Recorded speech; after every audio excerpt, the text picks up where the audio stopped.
Austin Brown from Brown's Advanced Care. Good morning. Good morning, gentlemen. How Good are to you? see you again. Good. How's the summer been? Oh, it's been good. Good. I've had July. 2 bee stings though. Well, you're not doing it right then. Yeah, I don't know what's going on. 2 bee Quit stings. running over those with the lawnmower. I don't man. know what's going on, but yeah. Other than that, it's been great. Okay, well, good. I was glad to be here. Yeah, we can't believe it's July already. That makes, 3 of us probably. Yeah. That's. And you've got a little crazy. 2-year-old. I've got a 2-year-old. That's Sarah. And I got one in the oven. Congrats. Coming out in September. Congrats. All systems, everything going to plan. Thank you. Yeah, we're looking forward to it. That's awesome. Another girl. So Perfect. Girl dad. Girl dad. So yeah, the running joke has been if you need me, I'll be in the basement lifting weights and cleaning my guns. So, but no, I'm really looking forward to it. Yeah. We're excited. So we were talking about you last week on the morning show. We were Yes, we talking were. about the barbecue at Grand River Brewery and the big show, and you're part of it. yeah, no, that's Chad Kennedy got a hold of me again. We did it last year as the 1st one, and I mean, I won't reiterate everything. That's such a cool event. Yeah. For John George and the Friendly Home, and they're partners of ours. We take care of their medications and stuff like that. So we're happy to be there. And so I was excited that Chad said, "Hey, you want to play a little music?" Because I don't get too much of a chance to do that anymore. So It'll be cool. Looking forward to it. I'll be on the main stage from I think 6 to 7 on Nice. Friday the 26th. So Nice. come on down, Jackson. Very cool. Very cool. Now you mentioned taking care of medications. You take care of my medications. So love being a member of a locally, independently operated pharmacy because I get to talk to you when Yeah. you're in there. It's very easy, and it's just great. It's a great place. Talk a little bit about your philosophy. Yeah, well, I mean, like you nailed it. Like it's, you're a name, not a number. Yeah. And, the pharmacy world has changed dramatically, but the thing that independently owned pharmacies really hang their hat on is the attention to details and kind of personalizing the care aspects that you need. So it can be, as simple as, I'm here to get my prescriptions and, I have a couple questions, all the way to those more complex patients that we take care of that require a higher level of care. Yeah. So whether that's, do they need adherence packaging? We do med packs. So maybe themselves or their caregiver, if there's, instead of 15 prescription bottles, I can put all those things in a monthly packet for you. Oh, wow. Do you need different types of immunization services? We talk a lot about that when we're in here. What shots do you need? Are you traveling anywhere? Do you need travel recommendations for what you might need to go on your trip? We do hormone replacement therapy for men and women who are getting up there and need, to take a look at their estrogens and testosterones and progesterones. So yeah, independent pharmacies are more than just the product in the bottle. Absolutely. It's the services that come along with that and how pharmacists are positioned to help with that. So. Well, Rite Aid is in bankruptcy. Yeah. CVS and Walgreens are also in deep trouble. All 3 are closing hundreds of stores. They are. And a lot of people wondering how has this happened? Right. Yeah, well, the Rite Aid one is a little bit more interesting.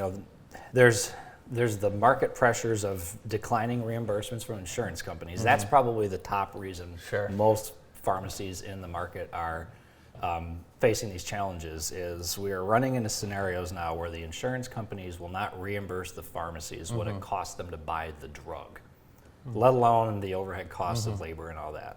So that's the quick answer is they are not willing to reimburse us a fair market cost for the product and the service we provide. That's putting the squeeze on pharmacies all over the United States. Sure. Rite Aid had some other interesting, legal aspects that are causing some challenges in terms of their cash flow, which is contributing to why they're doing a lot of their store closures. But with Walgreens and CVS, from a purely business perspective, they're looking at their books going, these stores don't make money, shut them down. Where are they doing that? They're not doing it in downtown New York. They're not doing it in downtown Detroit. If we'll use Michigan for the example, where are they doing it? They're doing it in the towns where that Rite Aid or that place, that's the only pharmacy in that town. Right. Because they came in years Let's take ago some and rural shoved areas, out yeah. the local people. Correct. Right. Well, they came in, they shoved out the rural guy, and then they go, well, these stores aren't making money, let's pull them out. Well, now you have an entire town where the people that have no pharmacy access, and the pharmacists are the most accessible healthcare professional in the United States. Right. So that's been a unique challenge, and Jackson patients are experiencing the same thing. Sure. We've had lots of phone calls. So if you guys are in that boat out there in Jackson, give us a phone call. We're happy to take questions for you about what comes next, where you're going. Here's the prescriptions I have. ultimately, all the prescriptions that Rite Aid is going to be selling are going to Walgreens. So if that works for your plans, fantastic. If you'd like to explore other options, we're definitely here to answer your questions, and we encourage you to give us a call. Yeah, I would highly encourage you to give Browns a call. You will be surprised immediately at the level of service and that you get. It's just, again, like you said, you feel like a person, not a number in line. It's not the DMV, I'll tell you that. Yeah, But right. some of those places feel like a DMV. Yeah, it's tough. It's tough. And then by the time you finally by the time your number comes up, one of the things that we've heard all the time is, actually, your stuff's not ready.